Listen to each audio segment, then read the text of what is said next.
नमस्कार, आप देख रहे हैं शाइनिंग इंडिया। मकसद जितेंद्र शुक्ला। लगातार हम आपको पंजाब का चुनावी माहौल दिखाने का प्रयास कर रहे हैं कि आखिर इस बार पंजाब लोकसभा चुनाव में आखिर क्या सोच रहा है। और उसी कड़ी में इस समय हम जगरांव में पहुंचे हुए हैं। मैं बताना चाहूँगा, जो जगरांव जगह है लाला लाजपत राय की जन्मभूमि है और हमारा प्रयास रहता है कि हम किसी भी जगह पहुँचे तो सबसे पहले वहाँ की युवाओं से बात करें और जानने का प्रयास करें कि वहाँ की युवाओं के आखिर क्या मुद्दे हैं, किन मुद्दों पर चीज़ों को सोच रहे हैं। तो जगरांव जो है ये लुधियाना ज़िले में पड़ता है और लाला लाजपत राय की जन्मभूमि है और ये वहाँ के युवा हैं और इनसे समझने का प्रयास करेंगे कि इस बार लोकसभा चुनाव में इनके क्या मुद्दे हैं, किस तरीके से इस चुनाव को देख रहे हैं। तो मैं अपनी वाणी को विराम देते हुए सीधा यहाँ के युवाओं से बात करता हूँ। भाई साहब, सबसे पहले आपसे, आपका नाम क्या होगा? दीपांशु। दीपांशु एक बात बताओ, लोकसभा चुनाव 2024 आ चुके हैं। सबसे पहले मैं बात करता हूँ मोदी जी का, जो ये बात होती है कि मोदी की गारंटी 10 साल का रिपोर्ट कार्ड, आप लोगों को क्या दिखाई देता है? क्या सरकार आगे की तरफ देश को ले गई या विफलता की तरफ लेके गई है? सर, मेरा जो विचार है एज ए स्टूडेंट, मैं यही कहूँगा कि मेरे हिसाब से बेस्ट प्रधानमंत्री रहे हैं मोदी जी हमारे लिए। क्योंकि ऐसे कार्य जो पुरानी पार्टियां सोच भी नहीं पा रही थी, मोदी जी ने वो करके दिखाया है। सबसे बड़ा मुद्दा जो मैं मानता हूँ राम मंदिर का रहा है। 500 साल पुराना मुद्दा है। कितनी सरकारें आई हैं, कितनी सरकारें गई हैं, कांग्रेस की आई, जनता दल की आई, कितनी गई हैं, पर ये मुद्दा आप देख सकते हैं कि बीजेपी के अंडर ही हुआ है। राम मंदिर विपक्ष कहता है राम मंदिर का युवाओं से क्या लेना देना है, युवा मतलब राम मंदिर से क्या फायदा? सर, जब तक युवा स्पिरिचुअलिटी से नहीं जुड़ेंगे, भगवान से नहीं जुड़ेंगे, तब तक मैं नहीं मानता कि हम आगे बढ़ सकते हैं। क्योंकि जब तक हम अपनी जड़ों से साथ नहीं जुड़े पाएंगे तो हम अपने आप को नहीं पहचान पाएंगे। तो मेरे हिसाब से ये मुद्दा काफ़ी गंभीर था, काफ़ी बड़ा मुद्दा था और इस इशू को सॉल्व करके भारतीय जनता पार्टी ने बताया है कि वो जो कहते हैं वो करके दिखाते हैं। और सबसे बड़ा मुद्दा टेररिज्म का मुद्दा जो कश्मीर में हम देख रहे हैं, तो आर्टिकल 370 हटाया है भारतीय जनता पार्टी ने।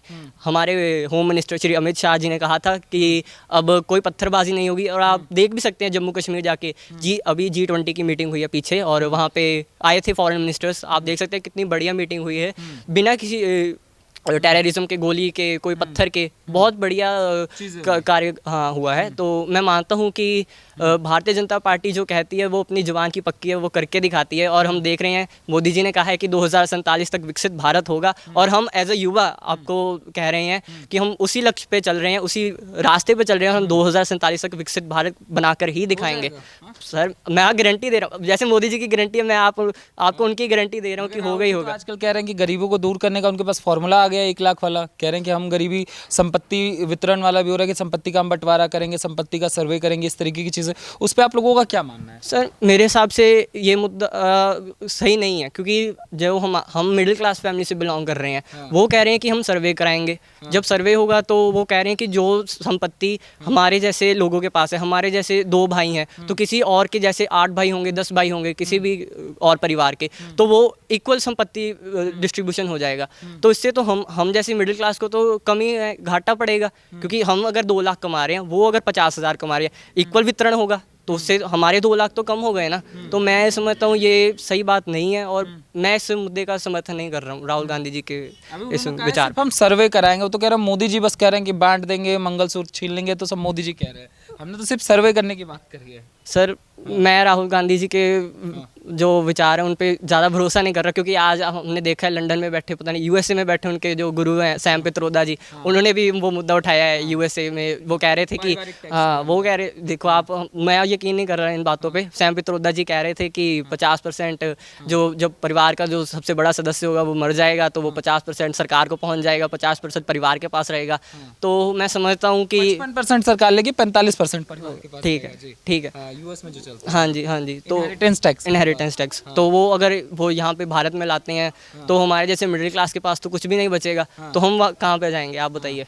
हाँ जी, कांग्रेस कह रही है ऐसी कोई बात नहीं है, वो तो उनका अपना पक्ष है, उन्होंने बोल दिया उन्होंने ये लाने वाले नहीं। ये अपनी बात पे नहीं स्टैंड कर रहे हैं, इसका मतलब ये तो है उनके गुरु हैं, उन्हें पता होगा राहुल गांधी जी को। हाँ, सैम पित्रोदा जी, उनको पता होगा। तो मुझे ये बात बताएं, लोकसभा चुनाव में बड़ा मुद्दा बनेगा ये जो प्रॉपर्टी डिस्ट्रीब्यूशन के जो बातें? बिल्कुल सर, वो तो कह रहे हैं कि सेंसस भी करवाएंगे जब सेंसस होगा। हाँ जी, कास्ट सेंसस होगा, जैसे बिहार में हुआ था, तो वो कह रहे हैं कि कराएंगे कास्ट सेंसस। जब निकलेगा 80% 20% जनरल का, तो आप बताइए जनरल कास्ट वाले या और कहाँ पे जाएंगे? मैं इसलिए समझ रहा हूँ कि मोदी सरकार ही लेके आने सबसे सही। समानता लाने का हम प्रयास करेंगे। वो एक नारा भी चला था जब बिहार में ये सब चीज़ें हो रही थी कि जिसकी जितनी संख्या भारी उसकी उतनी हिस्सेदारी। सर, चाहे संख्या भारी हो तो, लेकिन जो जनरल कास्ट वाले जो आम परिवार है जिनके 2 बच्चे हैं, आजकल तो हम देख रहे हैं भारत की आबादी कितनी बढ़ गई है, सब नंबर 1 पे आ गए हैं, चाइना को पछाड़ दिया पिछले पता नहीं 2 साल के पीछे में। तो आप देख सकते हैं कि जितनी बड़ी आबादी होगी उतना ज़्यादा प्रेशर पड़ेगा, देश की जो रिसोर्सेज हैं वो ख़त्म होते जा रहे हैं, बच्चे बाहर जा रहे हैं, तो ऐसे अगर ज़्यादा आबादी वाली सरकार जनसंख्या पे भी कुछ काम करे। सर बिल्कुल चाहते हैं, बिल्कुल चाहते हैं। जैसे एक परिवार के 2 बच्चे ये लेके आना बहुत ज़्यादा आवश्यक है। हम देख बच्चे ही अच्छे, बिल्कुल सर, बिल्कुल परिवार पे बोझ कम पड़ेगा। हाँ, का जो कार्यक्रम है वो चलना चाहिए। हाँ जी, जैसे हम देख रहे हैं बिहार में कितनी आबादी है, यूपी में कितनी आबादी है, तो परेशानियां भी आप देख रहे हैं कितनी है, पर लेकिन वहाँ पे अब भारतीय जनता पार्टी है, योगी जी बैठे हैं, तो थोड़ा सा माहौल ठीक है, आप समझिए। ठीक किए हुए हैं। बिल्कुल सर, ठीक है। सुनते हो बाबा का योगी? बुलडोजर है बाबा का बुलडोजर चल रहा है पंजाब तक भी बुलडोजर की आवाज सर। मेरे हिसाब से तो यहाँ पे डबल इंजन की सरकार चाहिए, मैं चाहता हूँ साइलेंट के लिए किसका फोन? डबल इंजन की सरकार बिल्कुल चाहिए यहाँ पे। आप बताइए क्या नाम है आपका? ट्विंकल। ट्विंकल। ट्विंकल, सबसे पहले हम बात करेंगे लोकसभा चुनाव में सबका फोकस जो है ना वो महिला वोटरों पे है कि हमको वोट दीजिए। अभी राहुल गांधी की स्कीम लाया, आप सुना होगा 1 लाख वाली, कि 8-8 हज़ार रुपये महीना देंगे। आप लोगों को क्या लगता है ये जो सारी स्कीम यहाँ भगवंत मान भी लेकर आए थे कितनी प्रभावी है, और अभी जो लोग ये प्रधानमंत्री की जो 10 साल की सरकार रही उसको कितना देखते हैं, क्या प्रभाव आपको लगता है छोड़ा है अभी तक? सर मेरे को तो नहीं लगता कि भी कांग्रेस कुछ कर पाएगी। ये सब कुछ मोदी जी ही कर सकते हैं। मोदी जी ही है तो पॉसिबल है सब कुछ। जैसे मोदी जी ने जो कुछ भी कहा है उन्होंने वो सब कुछ किया। जैसे उन्होंने टॉयलेट्स बनवाए हैं पूरी एंड उन्होंने हाउसेस बनवाया, हम अब आज भी देख सकते हैं, और नंबर ऑफ हाउसेस उन्होंने बनवाया एक अनऑर्गेनाइज्ड सेक्टर के लिए, एंड टॉयलेट्स इतने बनवाया है। जो भी वो कहते हैं वो करते हैं। एंड जैसे उन्होंने कहा है कि 2047 तक इंडिया को एक developed country, I think so, वो अपना प्रॉमिस पूरा करेंगे। राहुल जी भी कह रहे हैं हम गरीबी दूर कर देंगे इस बार चुन लेंगे तो। नहीं, वो कुछ नहीं कर सकते, वो सिर्फ बोल सकते हैं। वो कुछ नहीं कर सकते। तो बोल तो रहे हैं। नहीं, वो बोल ही सकते हैं ना, वो काम नहीं करेंगे। वो काम नहीं करेंगे, वो उन्होंने सिर्फ हाँ जी। तो ये उम्मीदें मतलब क्यों, मतलब प्रधानमंत्री से ये उम्मीदें क्यों बंद गई और दूसरी पार्टी से ये उम्मीदें क्यों नहीं बन पाती? क्योंकि हमने देखा है प्रधानमंत्री जी ने काम बहुत अच्छा किया है। हमारा जो इंडिया वो बहुत ज़्यादा प्रोग्रेस में गया है। जीडीपी इतनी इंक्रीज हुई है। 2014 में मोदी जी आए हैं, और जो जीडीपी की जो हमारी इंडिया की रैंकिंग है वो 14 से 5th रैंक तक पहुंच गई है। एंड आगे जाके प्रधानमंत्री जी ने ये भी बोला है कि भी जो अगले 5 साल तक उन्होंने इंडिया को 3rd रैंक पे ले आना है, टॉप 3 के अंदर टॉप 3 के अंडर लेके आना है। यस, तो ये सब कुछ तभी पॉसिबल होगा अगर इकोनॉमी हमारी इंक्रीज होएगी। Economy, I think so he will do it. He will do it. Yes, कर लेंगे वो। कह रहे केजरीवाल के बिना नहीं हो पाएगी चीजें। बेचारे एक अच्छे ईमानदार मुख्यमंत्री को जेल में डाल दिया गया, ईडी की कार्रवाई हुई। कह रहे पंजाब के लोग बड़े इमोशनल है उसको लेकर। है इमोशनल आप? नहीं, कोई इमोशनल नहीं है। कोई वो केजरीवाल तो जेल में ही है, तो नहीं कुछ नहीं। वो तो उनका तो इतना हुआ कि दिल्ली में उन्होंने ठेके खुलवा चुके हैं, उनके खिलाफ सबूत मिल चुके हैं, तो वो उन्होंने कुछ भी नहीं कर सकते हैं। अच्छा, संपत्ति के बंटवारे पे आपका क्या मानना है? जो सर्वे की बात होती है इस पे आपका क्या सोचती है आप? संपत्ति के पता है इसके बारे में? आप तो सुना है? नहीं, सॉरी सर। नहीं सर। 1 लाख वाली स्कीम के बारे में? नहीं सर। हाँ? नहीं सर। जो राहुल गांधी कह रहे हैं उनकी वाली स्कीम की बात कर रहा हूँ मैं। सर नहीं सर। मोदी जी के बारे में पता है? मोदी जी के बारे में पता। राहुल जी को पीएम नहीं? नहीं, बिल्कुल भी नहीं। मोदी जी है तो सब है। मोदी जी हैं तो सब है, हाँ जी। और कोई चीज़ रही हो जो आपको 10 सालों में प्रेरित आपको किया हो, ऐसा कोई काम आपको लगा हो? सर बॉर्डर पे सिक्योरिटी वगैरह की जो इक्विपमेंट्स हमने इंडिया ने जो मतलब परचेज किए हैं वो सब कुछ मोदी जी के कारण ही हो पाए हैं। जो इतने महंगे इक्विपमेंट्स परचेज किए हुए हैं उन्होंने। कि पहले हम इंपोर्ट करते थे, अब एक्सपोर्ट कर रहे हैं। यस, हाँ जी। आपको लगता है सुरक्षा जो मुद्दा था उस पर सरकार कहीं ना कहीं सफल रही है? यस, हाँ जी। चलिए आप बताइए, आपका क्या नाम है? नूर। नूर जी, थोड़ा सा आगे आ जाइए। हाँ जी। नूर, आपको क्या लगता है 10 साल सरकार जो रही उसका आपके लिए रिपोर्ट कार्ड क्या है? जो 10 साल सरकार रही है सेंटर में वो बिल्कुल ही अच्छी रही है। और अगर हम उसके कंपैरिजन में स्टेट की बात करें तो I would bring it out on the issue कि पंजाब की जो सरकार है वो नशे पर बिल्कुल भी काम नहीं कर पा रही है। 12th स्टूडेंट पास आउट होने की वजह से मैं ये बिल्कुल कह सकती हूँ कि हमारे जो पेरेंट्स हैं वो हमें बाहर भेजने से डरते हैं। बाहर इन द सेंस हमें फॉरेन कंट्रीज़ में भेज देंगे क्योंकि वहाँ पर सिक्योरिटी ज़्यादा है, एम्प्लॉयमेंट ज़्यादा है। यहाँ पर एम्प्लॉयमेंट अपॉर्चुनिटीज़ ही नहीं है। और अगर हम बात करें कि हमें घर से दूर रहकर कहीं पर पढ़ने के लिए भेजा जाए पंजाब में, तो हमारे पेरेंट्स इस चीज़ से डरते हैं क्योंकि नशे का मुद्दा बहुत ज़्यादा बड़ा हुआ है। हर जगह पर जब हम बात करते हैं, जब हम बच्चों की बात करते हैं कि वो बाहर जाकर पढ़ रहे हैं, तो उनसे यही सुनने को मिलता है कि गली गली में दुकानों पर नशा शरेआम बिक रहा है और इसके बारे में सरकार कुछ भी नहीं कर रही है। तो ये एक बहुत बड़ा इशू है जो कि जल्दी से जल्दी सॉल्व किया जाना चाहिए, क्योंकि अदरवाइज अगर हमारा यूथ ही नशे में इन्वॉल्व हो जाएगा तो हम किसी और से क्या ही उम्मीद रखेंगे। तो कहीं ना कहीं क्या युवाओं को जानबूझ के उस तरफ ढकेलने की कोशिश हो रही है कि युवा उसी में बिजी रहे, हमसे कोई नौकरी ना मांगे, कोई डेवलपमेंट ना मांगे, सिर्फ नशे में फंसे। जी बिल्कुल, ये हम कह सकते हैं, शायद सरकार खुद ही ये चाहती है कि इनका जो यूथ है वो बाहर की तरफ जाए, वो दूसरी कंट्रीज़ की तरफ फ्लो हो जाए, ताकि इनकी जो रिस्पॉन्सिबिलिटीज़ हैं वो कम हो जाए। अच्छा, एक किसान मूवमेंट भी चला, किसान आंदोलन एक चला, अब ये दूसरा आंदोलन चल रहा है, इसका क्या लग रहा है कितना प्रभावी है? और कहा गया कि इसने पिछले आंदोलन में तो आम आदमी पार्टी की यहाँ सरकार बना दी, इस वाला आंदोलन में क्या लगता है क्या होने जा रहा है? इस आंदोलन के बारे में मैं कुछ ज़्यादा नहीं कह सकती, लेकिन मैं इतना ज़रूर कहना चाहूँगी कि अगर ये नरेंद्र मोदी जी ने फैसला लिया है तो उन्होंने ज़रूर कुछ सोच समझ कर लिया होगा, किसानों के लिए अच्छा ही होगा, उनके साथ बुरा नहीं होगा। उनको सिर्फ ये दिखाई दे रहा है कि हमारे साथ अन्याय किया जा रहा है, लेकिन इन लॉन्ग टर्म ये सबके लिए ही फ़ायदेमंद होने वाला है। मोदी जी का क्या रहा 10 साल?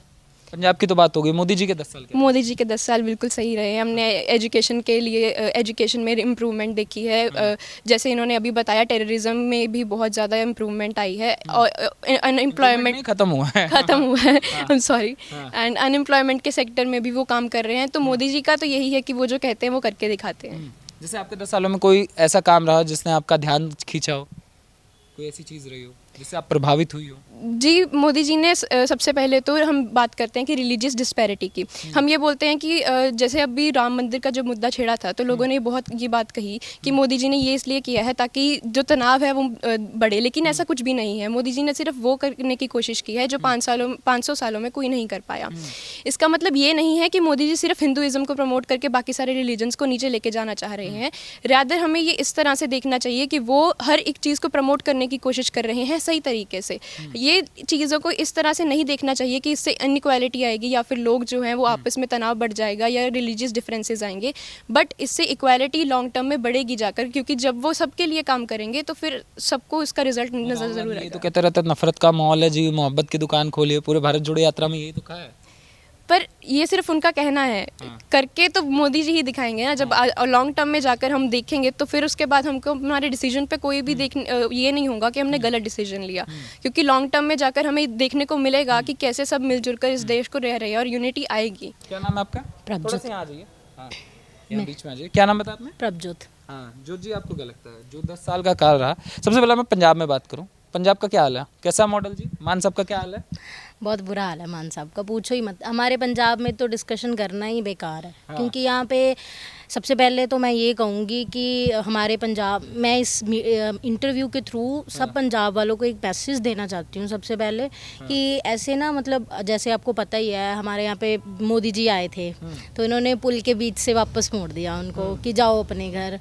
अगर ये ना समझना चाहिए, अंडरस्टैंडिंग होनी चाहिए कि अगर वो आते तो हमें कुछ देख के ही जाना था। उनका ये पॉलिसी थी कि वो सारा कर्जा जो हमारा है माफ़ करके जाएंगे। हम लोगों ने ना उनकी बेइज्जती करके उनको, वो मोदी जी हैं वो मतलब हमारे प्रधानमंत्री हैं। जैसे घर होता है ना, घर में सबसे मुखी होता है, हेड होता है, ठीक है, तो वो वैसे ही हैं, वो घर के हेड हैं। हम सारे हैं ना, जो स्टेट्स हैं वो कमरे हैं एक घर के, वो हेड हैं। जैसे वो दादाजी हैं तो हम सारे क्या हैं, फैमिलीज़ हैं। तो हमने क्या किया, कोई भी हमें प्रॉब्लम है तो उसका मतलब ये नहीं हो सकता है कि अगर हमें प्रॉब्लम है तो हम अपने मुखिया को बाहर निकाल देंगे। अगर हमें प्रॉब्लम है तो हम अपने घर की बात करते हैं, सिंपली घर की बात कि बड़ों की बेइज्जती कोई नहीं करता। अगर हमें कोई प्रॉब्लम होती है, लाइक मुझे मेरे घर पे कोई प्रॉब्लम है तो मैं अपने दादाजी को कहूँगी कि मेरे दादाजी ये चीज़ की मेरे को प्रॉब्लम, वही ठीक कर दो। प्यार से कहूँगी उनको, सही वो समझेंगे ना मेरी बात। कहोगे ना निकल जाओ यहाँ से। तो इन्होंने तो ऐसा ही किया ना, निकल जाओ। देखो अभी कुछ भी कह लें कि हमारे लिए मोदी जी ये नहीं कर रहे, वो हमने क्या किया? सबसे पहले तो ये चीज़ है ना कि हमने उनके लिए क्या किया। हमने उनको बाहर निकाल दिया, उनको आने देते, उनको सुनते, हमारा सुनाते तो हम उनको बोल सकते थे, कोई डिस्कशन कर सकते थे गलत सही की। अभी तो हमने आने ही नहीं दिया है। पहली चीज़ जो गलत है, मैं कहना चाहती हूँ ऐसा नहीं करना चाहिए। उनको बताओ, वो भी हमें समझ। किसान विरोधी है जी, लोकतंत्र जी खत्म हो जाएगा जी, पंजाब को खा जाएंगे जी, सारा विपक्ष तो यही। अभी किसान की ये चीज़ है कि किसान आंदोलन चल रहा है। मैं वैसे तो चलो इसके लिए कुछ नहीं बोलूँगी क्योंकि हमें पंजाब में ही रहना है, ठीक है, बट फिर भी मैं एक चीज़ बोलती हूँ कि अगर वो मोदी जी को बताएं प्यार से, जैसे उन्होंने ऐसे भगा दिया, हमें इतनी ग्रांट्स मिलने वाली थी वो नहीं मिली ना, तो उनको मुझे लगता है किसानों को प्यार से समझाना चाहिए। देखो किसान बताती हूँ, यहाँ पे तीन लोग रह रहे हैं पंजाब में, या कहीं भी 3 जने रहते हैं, एक अमीर है, एक गरीब है और एक मिडिल क्लास है। हम लोग मिडिल क्लास। अमीर वाला तो जैसे अभी किसानों की बात है, उन्होंने किला बेचा, कनाडा चले गए, किला बेचा, शादी कर दी, किला बेचा, ये कर दिया। गरीब वाला बेच बेच के कर रहा है। हाँ, तो जो दूसरी तरफ गरीब है उनको बहुत सारी ग्रांट्स मिल जाती है। पिस रहा है तो मिडिल क्लास ना, हम लोग जो मोदी जी ने अगर यहाँ आते, हमसे बात करते, कई फैक्ट्रीज बंद हो गई, लोगों की जॉब्स चली गई पूरे किसान आंदोलन में। अगर ये चीज़ें वो नहीं करते, ये सारी चीज़ें नहीं करते, तो मुझे ऐसे लगता है जो मिडिल क्लास जो सोच रहे हैं ना, मिडिल क्लास को किसी ने मुद्दा नहीं उठाया।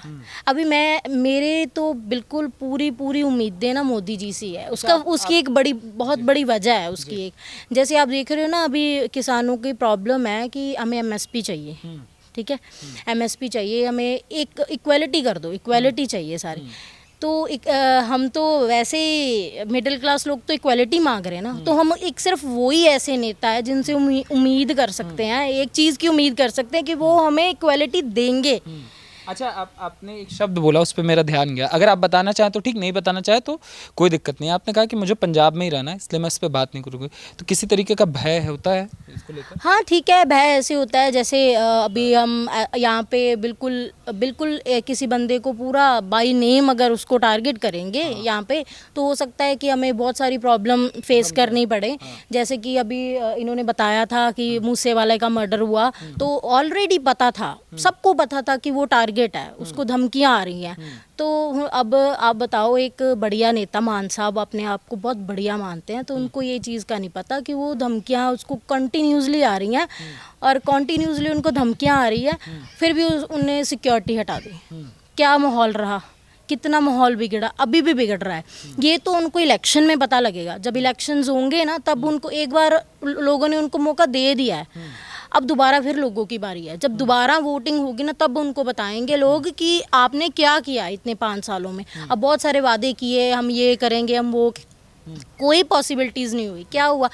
मिले आपको? 1000 रुपये नहीं, हाँ मैं इसी मुद्दे पे आ रही थी। 1000 रुपये में बोल रहे थे 1000 रुपया देना है, 1000 रुपये। हमें 1000 रुपये नहीं चाहिए, चाहिए ही नहीं हमें।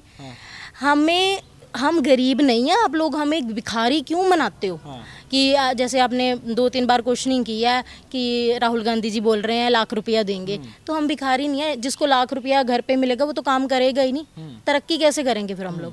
हमें तो ये चीज़ बोलो कि हम आपको ये फ्री में फैसिलिटी दे रहे हैं कि आप डॉक्टर बन जाओ। ये तो चीज़ हमें ये चीज़ का काम करे, रिसर्च डेवलप करे, ये सेट की तरह बनाए उसको। हाँ, कोई मतलब कि पढ़ाई के लिए बोलो, कोई बिजनेस को बोलो कि हाँ आप कोई बिजनेस स्टार्ट करो, तो हम आपको सपोर्ट करेंगे। अगर ये कोई नेता ये बात बोलता है तो हम लोगों को समझ भी आती है। तो कहते हैं ना, मान साहब केजरीवाल के हम एजुकेशन को इतना बढ़िया मॉडल बना दिए हैं। कहाँ बना दिए? मुझे तो दिखाई नहीं दे रहा कहाँ बना दिए। ऐसा नहीं होता है, जो मतलब मॉडल बना दिया, कहने से कुछ नहीं होता, दिखाना तो पड़ेगा ही ना। फिर भी कुछ ना कुछ तो दिखाना ही पड़ेगा ना उनको। अभी ये सारी देखो सर, ऐसा है कि सारी बिजली फ्री कर रखी है, ठीक है, बस किराया फ्री कर रखा है। ये चीज़ें हमारे पंजाब को डुबो रही हैं, कर्जा आ रहा है हमारे ऊपर। ये लोग हमें क्यों बच्चा समझते हैं? ये समझते हैं हम अनपढ़ लोग हैं, हमें कुछ नहीं पता। हमें पता है, हम बहुत एजुकेटेड हैं, हमें अपने हकों के बारे में पता है। हमें ये फ्री की चीज़ें नहीं चाहिए, ये टॉफ़ी नहीं चाहिए स्कूल जाने के लिए। हमें पता है हमें स्कूल जाना है, ये टॉफ़ी की ज़रूरत नहीं है। आपको लगता है फ्री बीस की जो स्कीम है, ये प्रदेश और देश दोनों को डुबोने का काम? बिल्कुल, ये डुबोने का काम है। ये हो ना, उनको बस एक लालच देते हैं कि ये बेवकूफ़ लोग हैं, इनको ये टॉफ़ी दे देंगे तो ये इनके सारे में ये वोटिंग हमें दे देंगे। ऐसा कुछ नहीं है, हम ऐसे नहीं करेंगे। हम प्रैक्टिकल हैं, वो प्रैक्टिकल वे से ही चलेंगे हम। जैसे ये कर रहे हैं ना जो सरकार, हम उनको जो भी है उनकी जजमेंट ना ये फ्री की चीज़ों पे नहीं करेंगे, जो एक्चुअली में वो सही में काम कर रहे हैं उस पर ही करेंगे। नशे को लेकर? नशा तो सर पहले भी था, अब भी है, किसी भी सरकार ने इसको स्टॉप नहीं किया। मैं चाहती हूँ कि मोदी जी से मैं सॉरी भी बोलना चाहती हूँ कि अगर उनको हम क्योंकि हमें यूथ ही है जो समझता है, अंडरस्टैंड होता है, हमारे पंजाब वालों से गलती हुई है, हम समझाते हैं उनको, लेकिन वो प्लीज़ हमारी ग्रांट्स जो हैं एक बार फिर आएँ, हमें दोबारा उनका स्वागत करेंगे सही तरीके से। अभी खड़े हैं सारे के सारे। नहीं ऐसे ना उनको जैसे ये इंटरव्यूज़ होंगी, हम लोग हैं जो घर पे एजुकेटेड लोग होते हैं ना, वही अपने फादर को समझाएंगे ये चीज़ें गलत है। अगर आप बहुत अच्छा मीडियम हो, आप डिस्कशन कर रहे हो, ये इंटरव्यूज़ कोई सुनेगा, उसको बहुत सारी मतलब नॉलेज होगी जो उनको पता ही नहीं थी। अभी वो मोदी जी अगर मैं पहले बता चुकी हूँ, अगर वहाँ पे आ जाते तो हमारा कर्जा माफ़ हो जाता, और हम पे तो कर्जा चढ़ गया और ज़्यादा। वो तो माफ़ क्या, अब वो तो क्या होना था। देखो हमारी इनकम का सोर्स क्या है, बसेस होंगी, जो सरकारी बसें चलती है वो तो हमने फ्री कर दी। उसके बाद क्या है, ये बिजली सोर्स होता है। हाँ बिल्कुल, बहुत बड़ा ये भी फ्री है। पानी हम दूसरी मतलब दे रहे हैं, स्टेट्स को दे रहे हैं, आप रखनी, हमारे पास छोड़ ही क्यों रहे हैं। कौन कहता है ये बढ़िया सरकार है?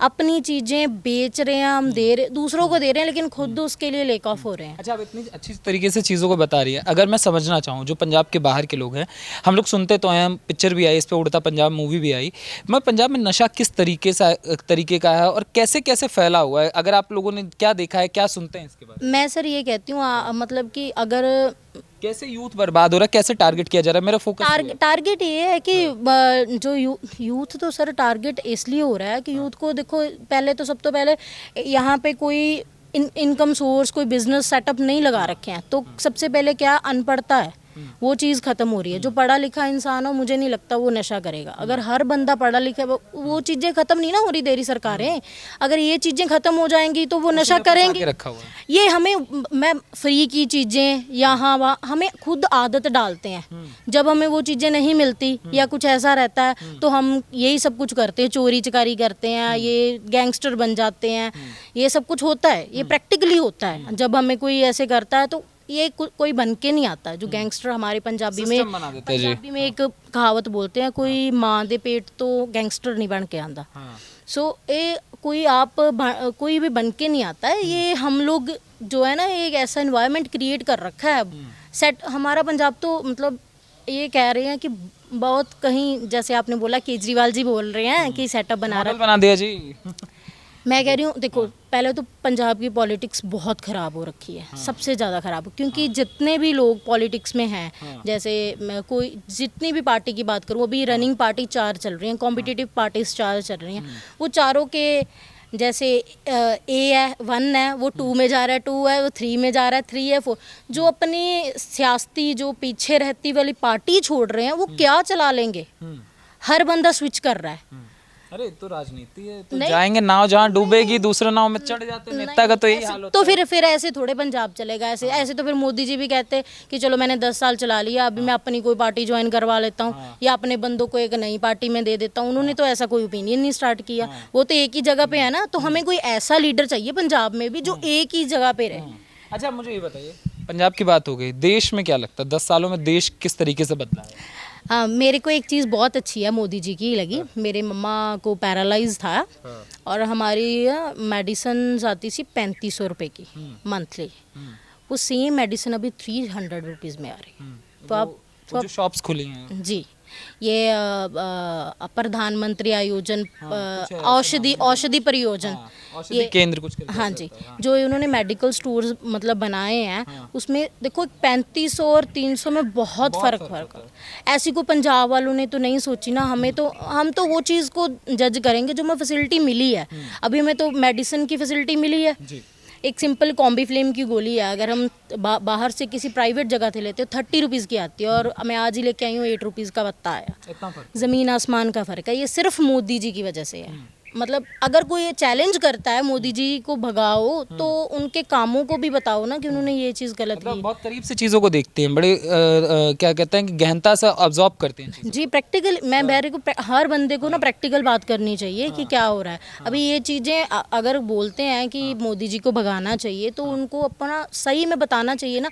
ये चीज़ें कौन देगा हमें? कोई भी नहीं देगा। फ्री वाली चीज़ें तो हमें चाहिए नहीं। आप यहाँ पे कितना यूथ खड़ा है, एक बार सबसे ये पूछना कि फ्री वाली चीज़ें नहीं बिल्कुल भी नहीं। नहीं चाहिए। हाँ? हमें बिल्कुल हमें फ्री वाली चीज़ें बिल्कुल नहीं चाहिए। हमें चाहिए, ठीक है, हमें पढ़ना है, हमें आगे बढ़ना है, हमें बाहर नहीं जाना है। हमें हम लोगों को बाहर जाने की ज़रूरत क्यों पड़ती है? तो अपना देश छोड़ो, अपनी मिट्टी। क्यों ये इसलिए बढ़ते नहीं, यहाँ पे कोई सिस्टम नहीं बना रखा है। मोदी जी हमें स्कोप दे रहे हैं, हमें भी सब्र करना चाहिए। लेकिन हमारी स्टेट्स हैं, जैसे मेरी पंजाब स्टेट है, हमें उन स्टेट वालों को भी ध्यान रखना चाहिए। ऐसे नहीं चलना चाहिए। अगर मान लो भगवंत मान जी को प्रॉब्लम है तो वो भी तो मोदी जी के पास ही जाएंगे ना। आखिर ये तो है नहीं कि उन्होंने यहाँ पे तो सब कुछ फ्री कर रखा है, सारी चीज़ें तो फ्री बांट रखी है, ये भी फ्री वो भी फ्री, तो पैसा कहाँ से लाएंगे तरक्की का? वो तो मोदी जी से लेके आएंगे ना। तो मोदी जी को गलत बोल रहे हैं, वो तो मोदी जी देंगे ना उनको पैसा। ये चीज़ें नहीं सोच रहे हैं, कर्जा चढ़ाई जा रहे हैं, कर्जा बुरा हाल कर रखा है। इसका सिस्टम केजरीवाल जी लाएंगे, क्योंकि मोदी जी डरते हैं कहीं ना कहीं केजरीवाल से, इसलिए करवा दिया 24 में। 24 के बाद जब बाहर आएंगे वो डरते हैं कि कहीं पीएम ना बन जाए केजरीवाल। नहीं पीएम नहीं बन सकते ऐसे। दो जगह पे जीतने से कोई पीएम नहीं बन सकता है, ऐसी कोई बात नहीं है। सीटें खाली हो गई कुछ, तो 20 सीटें कम हुई तो दे के बन जाएंगे पीएम। नहीं, ऐसे नहीं होता। पीएम बनना बहुत मुश्किल बात है। इस भरोसा जीतना पड़ता है जनता का। और 10 साल में दिल्ली पंजाब वालों का भरोसा। हम बहुत जीता हुआ है। ये पता क्या है, लोगों ये कोई भरोसा नहीं जीता हुआ। ये लोगों ने ना एक उनको सिर्फ एक चांस दिया था कि चल सारी पार्टियों को चांस दे के देख ले, तुम भी आ जाओ, तुम भी देख लो क्या हो। लड्डू चक्के देख लेते। हाँ, तो मतलब इन्होंने अभी देख लिया है। अभी सारे सबको आप मतलब अगर आप मोहल्ले में जाके ये करोगे इंटरव्यू तो क्या है आपका ओपिनियन बताओ, तो मुझे नहीं लगता है कोई बोलेगा कि भगवंत मान सरकार दोबारा। मुझे कोई कंसर्न नहीं है उस पार्टी से, या मैं किसी मोदी जी की पार्टी से नहीं हूँ। मेरे को ये है, मैं तो प्रैक्टिकल बात कर रही हूँ, सीधी और स्पष्ट बात कर रही हूँ। जो सही है वो सही रहेगा, जो गलत है वो गलत ही रहेगा। ये आपस में मिसमैच नहीं हो सकते इन चीज़ों के। ठीक है, आप बताइए आपका क्या नाम होगा? गौरी। गौरी क्या करती हैं आप? मैं +2 ह्यूमैनिटीज़ कर रही हूँ। अच्छा, तो आपको क्या दिखा? जैसे इन्होंने सारी चीज़ों को, बहुत सारी चीज़ों को इन्होंने गहनता से बताया। अगर मैं आपके पॉइंट ऑफ व्यू से बात करूं, आपको क्या दिखता है पंजाब और देश किस तरीके से बदला है? जो इन्होंने बताया कि पंजाब में तो नेगेटिव ग्रोथ हुई है, देश में पॉजिटिव ग्रोथ हुई है, आपको क्या दिखा? देश में तो पॉजिटिव ग्रोथ हुई है मोदी जी के कारण। उन्होंने राम मंदिर बना के यूथ को इतना इंस्पायर किया to connect with our god. Ram Mandir किसी को इतना पता भी नहीं था। I think youth almost unaware थी अबाउट राम मंदिर। इवन मैं भी अनअवेयर थी। आफ्टर राम मंदिर बना, मैं राम जी से कनेक्ट हुई। Even I started going to temple. तो यूथ ऑलमोस्ट अनअवेयर था। मेरी क्लासमेट्स में किसी को इतना पता ही नहीं था कि मस्जिद बना के एक 500 साल का प्रोजेक्ट था जिसको एक टेम्पल बनाया गया। It was only possible because of Modi ji. तो बीजेपी ने एक बहुत बड़ा इंस्पिरेशन सेट किया है एक यूथ को लेके, जिससे वो स्पिरिचुअलिटी में कनेक्ट हो गए हैं। तो इससे ज़्यादा आपको देश में कुछ लगता है और कोई इम्प्रूवमेंट हो सकती है? ऊपर से फिर डिफेंस आ जाता है। आपको पता है कि कश्मीर में कितना ज़्यादा पहले इतना ज़्यादा टेररिज्म था, पत्थरिज्म था, लोग बाहर निकलने से भी डरते थे। लेकिन अब टेररिज्म बंद है, पत्थर, वहाँ पे एक लाइफ है, एवरीवन इज़ देयर। अब वो एक टूरिज्म का स्पॉट है, वहाँ की ब्यूटी है, एवरीवन इज़ देयर, वहाँ पे टूरिस्ट जाता है। पहले डरते थे कि नहीं वहाँ पे लाइफ का खतरा है, लेकिन अब इट्स नॉट। आप भी गई हैं घूमने? नहीं, लेकिन I want to go to Kashmir. मैंने ब्यूटी देखी है ऑनलाइन में, तो मेरा पहले नहीं मन था, मन होता है जाने का। पहले डर था ना कि सुना हुआ था भी पत्थरबाजी होती है वहाँ पे, डर है, टेररिस्ट अटैक हो सकता है, बॉर्डर है, सब था, तो नहीं। शाइना। शाइना जी क्या करते हैं? शाइना जी थोड़ा सा यहाँ जाइए सेंटर में। क्या करती हैं आप? सर मैं बीएड कर रही हूँ। बीएड कर रही हैं। टीचर बनने का सपना है? हाँ जी किस सर। सब्जेक्ट की बनेंगी? Science, biology. अरे बाप रे, खतरनाक चीज़ चुनी है। तो आपको क्या लगता है, जैसे अभी ये जो हमारी पॉलिटिक्स की बायोलॉजी है उसको किस तरीके से देखते हैं, क्या समझती हैं, क्या चीज़ें रही हैं? जैसे मैं सीधी बात करता हूँ, प्रधानमंत्री राहुल गांधी को बनाएंगे कि नहीं? जी नहीं, बिल्कुल नहीं। हाँ, क्यों? सर एक जो हमारा पीएम होना चाहिए उसमें कुछ क्वालिटीज़ होनी चाहिए। स्पेशली वो एक गुड स्पीकर होना चाहिए ताकि वो अपनी पब्लिक को इन्फ्लुएंस कर सके, और भी लोगों को बाहर जाके उन्हें मिलना है, कई लोगों को उनको इन्फ्लुएंस कर सके, और उनमें वो क्वालिटी नहीं है। जैसे हम उनकी स्पीचेस सुनते हैं, जब भी वो भाषण देते हैं तो उसमें टॉपिक कुछ होता है उनका और वो डाइवर्ट कर जाते हैं, पता नहीं क्या ही बोल जाते हैं। तो ये पॉइंट उनका मुझे बिल्कुल अच्छा नहीं लगता। जो मेरा पॉइंट ऑफ व्यू है कि वो प्रधानमंत्री बनने के इसलिए काबिल नहीं है, क्योंकि उनमें एक अच्छी स्पीकिंग क्वालिटी ही नहीं है। मोदी जी को आता है? मोदी जी बिल्कुल, वो जो बोलते हैं वो इफेक्टिव इतना होता है, वो सीधा बात आपके दिल तक पहुंचती है। वो जो बोलना चाहते हैं उनके शब्द बिल्कुल स्पष्ट होते हैं, और जो भी वो उनका मैसेज है वो पूरे इंडियंस को कन्वे होता है। कौन सी चीज़ रही जो आपको उनके भाषण से आपको प्रभावित किया हो? ऐसी कोई चीज़ रही हो जिससे आप प्रभावित हुई हो? उनके कभी मन की बात, जैसे वो पॉडकास्ट होता है हाँ जी, वो रेडियो शो करते हैं, उसमें ऐसे भी कोई भी वो टॉपिक लेकर आते हैं उसको पूरी उसकी एनालिसिस करते हैं इन डेप्थ।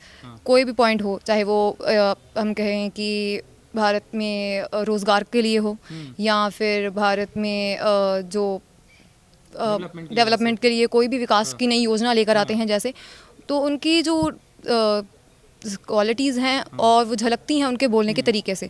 और एक आजकल तो यूट्यूब पे भी आ गए हैं प्रधानमंत्री, गेमर्स से मिलते हैं, यूट्यूबर्स से मिलते हैं। जब आप लोग देखते हैं कि इतना मतलब इस तरीके का प्रधानमंत्री, उसको पबजी का भी पता है, ये सारी चीज़ें सुनते हैं, तो क्या रिएक्शन होता है आप लोगों का? देखिए वैसे देखा जाए वो 70+ है ना वो, और वो हमसे कनेक्ट कर पाते हैं। इतना जनरेशन गैप होने की बावजूद भी वो आजकल बिल्कुल हमारे जैसे हैं। वो हम हमारे लेवल तक आकर हमसे कनेक्ट कर पाते हैं, जो कि हम देखते हैं कि बाकी नेताओं में ऐसी क्वालिटीज़ नहीं है। वो ये बात इस हद तक नहीं जा पाते। वो सिर्फ अपने ही कुछ जैसे एज ग्रुप को टारगेट कर पाते हैं या कुछ स्पेसिफिक वोटर्स को ही टारगेट कर पाते हैं। पर प्रधानमंत्री एक छोटे से बच्चे से लेकर यूथ से लेकर या ओल्ड एज पर्सन से लेकर हर सबकी समस्याओं को समझते हैं, सबके नज़रिए को समझते हैं और उनकी प्रॉब्लम्स को समझते हैं और उनको एड्रेस कर पाते हैं।